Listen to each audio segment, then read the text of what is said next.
ይሁን በዓለም ዙሪያ ያላችሁ የሰው ልጆች በሙሉ የእጁ ፍጥረት የሆናችሁ በያላችሁበት ቦታ ሁሉ የክርስቶስ ሰላምና ጸጋ ይብዛላችሁ። እንዴት ናችሁልኝ? ሁሉ ሰላም፣ ሁሉ መልካም። እኔ ጋር ከሰላሙ አምላክ ከደጉ አምላክ የተነሳ ሁሉ ሰላም፣ ሁሉ መልካም፣ ሁሉ ድንቅ ሆኖልኛል። በምህረቱ በቸርነቱ በርህራሄው ደግሞ ዛሬ የምትባል ቀን ላይ ያቆመን እግዚአብሔር ስሙ ይባረክ። ወገኖቼ ከማንም የተነሳ አይደለም፣ እጅግ በጣም ተጠንቅቀን አይደለም፣ እጅግ በጣም ለራሳችን በቃ የተለየ እንክብካቤ አድርገን አይደለም። ምህረቱ ቸርነቱ ጠብቆን ነው ዛሬ የምትባል ቀን ላይ የቆምነው። ዛሬ የምትባለውን ቀን ደግሞ ያላዩ ብዙዎች እንዳሉ ያው ምንም አንጠራጠርም እና በየዕለቱ በየቀኑ በህይወት ስትኖሩ ስትቆሙ ስለዚች ቀን እግዚአብሔርን አመሰግናለሁ ብላችሁ ልታመሰግኑት ይገባል። ሁልጊዜ ራሳችንን ቆም ብለን ስናይ እኛ ካለንበት የባስ ችግር ውስጥ ያሉ ብዙዎች አሉ። ስለዚህ እድል የሚሰጥ እግዚአብሔር ስለሆነ እግዚአብሔርን ልናመሰግነው ይገባል እና ሁላችሁም በክርስቶስ ኢየሱስ ስም ተባረኩልኝ። በእውነት ስለምትሰጡኝ መልካም ኮሜንት እግዚአብሔር አምላክ ይባርካችሁ። እግዚአብሔር አምላክ የልባችሁን መልካም መሻት ሁሉ ይስጣችሁ፣ ከክፉ ነገር ሁሉ ይጠብቃችሁ። እግዚአብሔርን በማወቅ እግዚአብሔር ይጎብኛችሁ ወገኖቼ። እግዚአብሔርን በማወቅ እግዚአብሔር ያሳርፋችሁ። ምክንያቱም የእግዚአብሔር ቃል ሲናገር ወገኖቼ መዝሙረኛው ዳዊት ምዕራፍ 46 ላይ ሲናገር ከቁጥር 10 ላይ እረፉ እኔም አምላክ እንደሆንኩ እወቁ ይላል። አያችሁ። ስለዚህ ሰው ማረፍ የሚችለው አምላክ እንደሆነ ማወቅ ሲችል ነው። አምላክ እንደሚያኖረው፣ አምላክ እንደሚረዳው፣ አምላክ ከሱ ጋር እንደሆነ፣ አምላክ ጠላቶቹን እንደሚያሳፍርለት፣ አምላክ እንደሚዋጋለት የሚያውቅ ሰው ያርፋል። ስለዚህ እረፉ አለ። ከየት? ከመከራ፣ ከችግር፣ ከጭንቀት፣ ከዚች ዓለም ውጣ ውረድ፣ ከኃጢአት፣ ከክፋት፣ ከአመፅ እረፉ። ከዛ ደግሞ እኔ አምላክ እንደሆንኩ እወቁ አለ። ስለዚህ ከዚህ ሁሉ የሚያሳርፍ አምላክ ነውና በኢየሱስ ክርስቶስም ይህንን አምላክ በማወቅ እግዚአብሔር ያሳርፈን ሁላችንንም። ክብር ለእግዚአብሔር ይሁን። እንዲሁም ደግሞ የሚገርማችሁ ነገር ምሳሌ 1:30 ላይ ደግሞ ሲናገር ምን ይላል? የሚሰማኝ ቢኖር በእርጋታ ይቀመጣል፣ ከመከራም ስጋት ያርፋል። አያችሁ፣ እግዚአብሔር ቃሉን ሲልክልን፣ እግዚአብሔር ስሙኝ አድምጡኝ ከኔ እግር ስር ቁጭ ብላችሁ ተማሩ ሲለን ምን ይላል? ሊያሳርፈን ነው። አያችሁ። ስለዚህ በእርጋታ መቀመጥ ማለት በቃ ችግር ሊኖር ይችላል፣ ጥያቄ ሊኖር ይችላል፣ እንቆቅልሽ ነው። ምክንያቱም እግዚአብሔር ቃል ሲናገር የሰው ልጅ ህይወቱ ብዙ ሰልፍ ነው ይላል። አያችሁ፣ ህይወታችን ብዙ ሰልፍ አላት። በዛ በሰልፍ ውስጥ፣ በዛ በመከራ ውስጥ፣ በዛ በቻሌንጅ ውስጥ ግን ደግሞ እግዚአብሔርን ደግሞ ስንሰማ በእርጋታ እንቀመጣለን። ከመከራ ከስጋት ታውቃላችሁ፣ ስጋት መጥፎ ነው ወገኖች። አሁን አስቡት እስቲ መቼም እኛ ኢትዮጵያውያኖች ሀገራችን ላይ ሰላም በማጣት ብዙ ጊዜ ለቤተሰቦቻችን ለሀገራችን በስጋት ውስጥ ኖራል። ስጋት ማለት ክፉ ነገር ነው። ለመብላት፣ ለመጠጣት፣ ለመልበስ፣ ለመውጣት፣ ለመግባት፣ ለመተኛት እንኳን አይመችም። ስለዚህ እግዚአብሔርን ደግሞ የሚሰማ ሰው ከዚህ ከስጋት ያርፋል፣ ከመከራ ያርፋል፣ ተረጋግቶ ይኖራል። አያችሁ። ስለዚህ ወገኖቼ በእውነት ነው የምላችሁ፣ እግዚአብሔር በሰጠን እድል፣ እግዚአብሔር በሰጠን ቀን ላይ የእግዚአብሔርን ቃል ለመስማት ጆሮቻችንን እናንቃ፣ ልባችንን እንክፈት። የእግዚአብሔር ቃል የሚፈውስ ነው። የእግዚአብሔር ቃል የሚያጽናና ነው። የእግዚአብሔር ቃል ካለንበት መከራ የሚያወጣን ነው። ለዚህ ነው መዝሙር 105 ላይ ይላል ቃሉን ላከ ፈወሳቸው ይላል። አያችሁ። ቃሉን ላከ ፈወሳቸው፣ ከመከራም ሁሉ አዳናቸው ይላል። ከሞት ጉድጓድ አፋፍ አወጣቸው ይላል። አያችሁ። ቃሉን ላከ።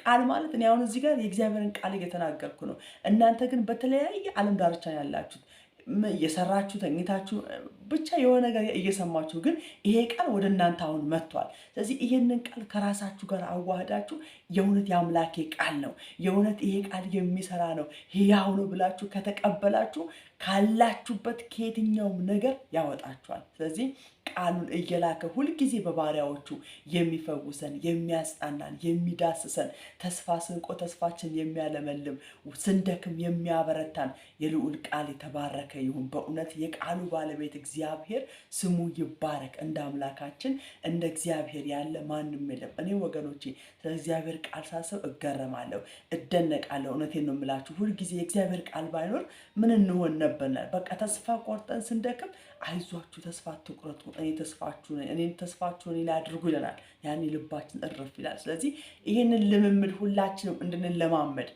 ጥያቄ ሲኖርብን እንቆቅልሽ ሲኖርብን መከራው ስንወርቅ ወገኖቼ እስቲ አባቱ ለእኔ ዛሬ ቃል ምን ትለኛለህ ብለን መጽሐፍ ቅዱሳችንን ብንከፍት ወገኖቼ ለእኛ በእርጋታ እንድንቀመጥ ከዛ ካለንበት መከራና ስጋት እንድናርፍ ያደርገናል። ስለዚህ እግዚአብሔር ይህንን በማድረግ የእግዚአብሔርን ቃል በመራብ የእግዚአብሔርን ቃል በመጠማት ወገኖቼ እግዚአብሔር ይባርከን። አሜን። እውነቴን ነው የምላችሁ። በቃ እንዴት ብዬ እንደማስረዳችሁ አላቅም።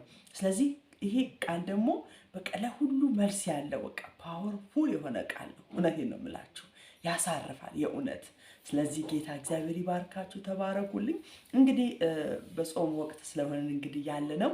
ጾም ደግሞ ያ ሁላችንም ስለምንጾም ብዙ ጊዜ ፕሮቴስታንቶች የምንጾም አይመስላችሁም? በጣም ነው የምንጾመው። እግዚአብሔር ይባረክ። አሁን ራሱ የ40 ቀን ጾም ጸሎት እየጾምን ነው። እንደ መጽሐፍ ቅዱስ 40 ቀን ነው የምንጾመው። 40ንም ቀን እንጾማለን ማለት ነው። ቅዳሜ እሁድንም ጨምሮ ማለት ነው። የተለያዩ 7 ቀን ጾማለን፣ የ21 ቀን ጾማለን። ምክንያቱም ባለፈው እንዳልኳችሁ ጾም ከመጾማችን በፊት ምክንያት ያስፈልገናል።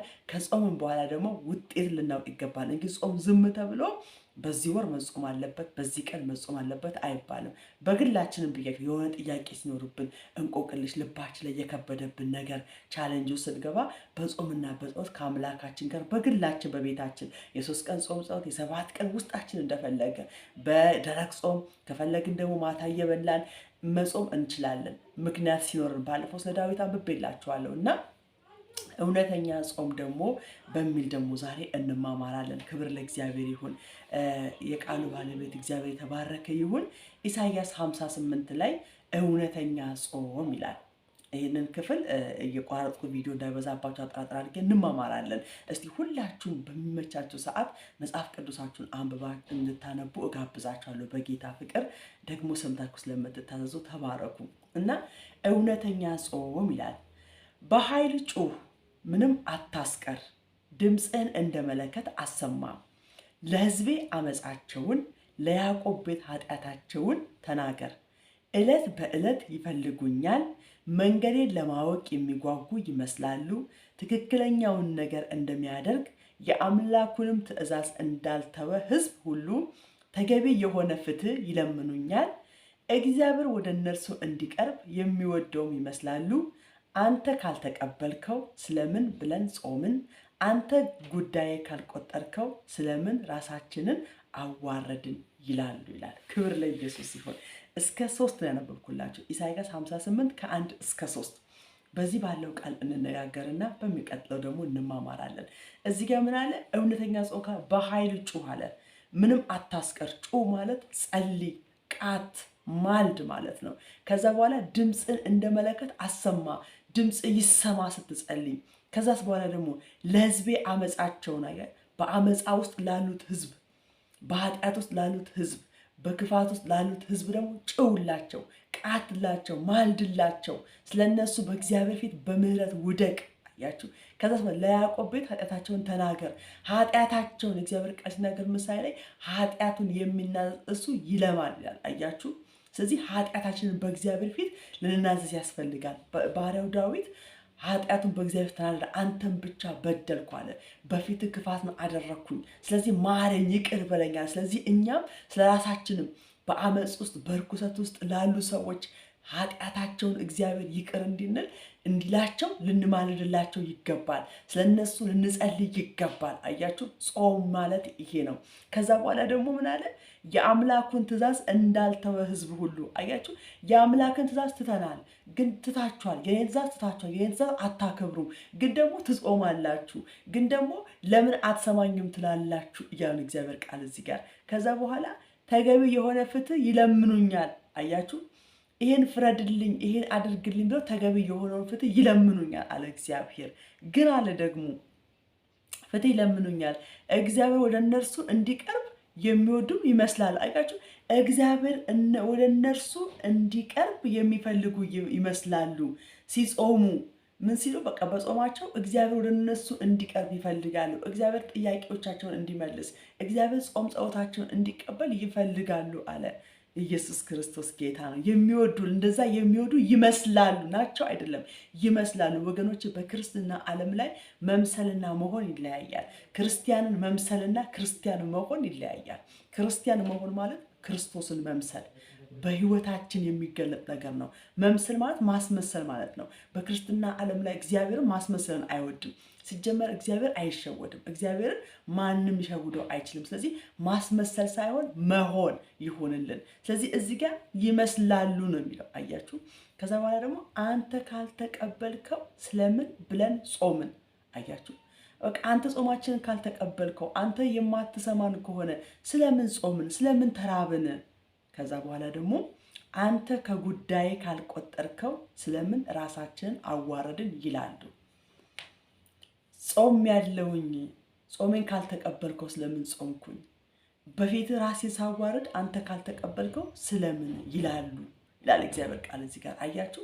ስለዚህ ከዚህ የምንረዳው ነገር እግዚአብሔር የሚፈልገው ጾም ምን አይነት ጾም ነው፣ እንዴት ነው መጾም ያለብን የሚለውን ነገር እንድናውቅ ያደርገናል።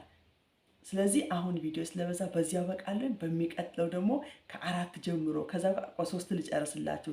ስለምን ራሳችን አዋርደን ይላሉ። ሆኖ በጾማቸው ቀን የልባችሁን ታደርጋላችሁ፣ ሰራተኞቻችሁንም ትበዘብዛላችሁ። አያችሁ፣ ለምን አልሰማም ትላላችሁ? ወደ እኔ የምትቀርቡ ትመስላላችሁ፣ ጾመኞች ትመስላላችሁ፣ ትእዛዝ የምትጠብቁ ትመስላላችሁ። ግን ደግሞ አለ በጾማችሁ ቀን፣ በምትጾሙበት ቀን ደግሞ የልባችሁን ታደርጋላችሁ። ትዋሻላችሁ፣ ትሰርቃላችሁ፣ ታመነዝራላችሁ፣ ታምጻላችሁ፣ በሰዎች ላይ ክፋትን ታደርጋላችሁ፣ ሰራተኞቻችሁን ትበዘብዛላችሁ። እንደዚህ አይነቱን ጾም እኔ አልቀበልም እያለ ነው እግዚአብሔር። አያችሁ፣ ሆኖ በጾማችሁ ቀን የልባችሁን ታደርጋላችሁ። በጾማችን ቀን የልባችን የምናደርግበት አይደለም ወገኖች፣ የልቡን ሐሳብ የእግዚአብሔርን ፍቃድ የምናደርግበት ነው። አያችሁ፣ እንደ ልባችን እየሆነ ብንጾም ጾማችንን አይቀበሉም ማለት ነው። ስለዚህ ምንድነው የረሃብ አድማ፣ ዝም ብሎ ከእህል ከውሃ መከልከል ብቻ ነው የሚሆነው። ያ እንዳይሆን እግዚአብሔር የሚፈልገውን ጾም እንድንጾም እግዚአብሔር በቃሉ ያስተምረናል። አያችሁ፣ ለዚህ ነው ቃሉ ፓወርፉል ነው ያልኳችሁ። ስለዚህ ምን አለ? ሰራተኞቻችሁን ትበዘብዛላችሁ፣ ሰራተኞቻችሁን ታስጨንቃላችሁ፣ ለሰራተኞቻችሁ አትራሩም፣ ግን ትጾማላችሁ፣ ግን ወደ እኔ የምትቀርቡ ትመስላላችሁ፣ ግን እኔን የምትፈልጉ ትመስላላችሁ፣ ግን ትእዛዜን የምታከብሩ ትመስላላችሁ ነው የሚል እግዚአብሔር ቃል። በእውነት ከእንደዚህ አይነት ከንቱ ድካም እግዚአብሔር ይጠብቀን። አሜን። ሁላችሁም እጅግ በጣም አድርጌ ወዳችኋለሁ። በሚቀጥለው ደግሞ ይሄንን ክፍል እንማማራለን።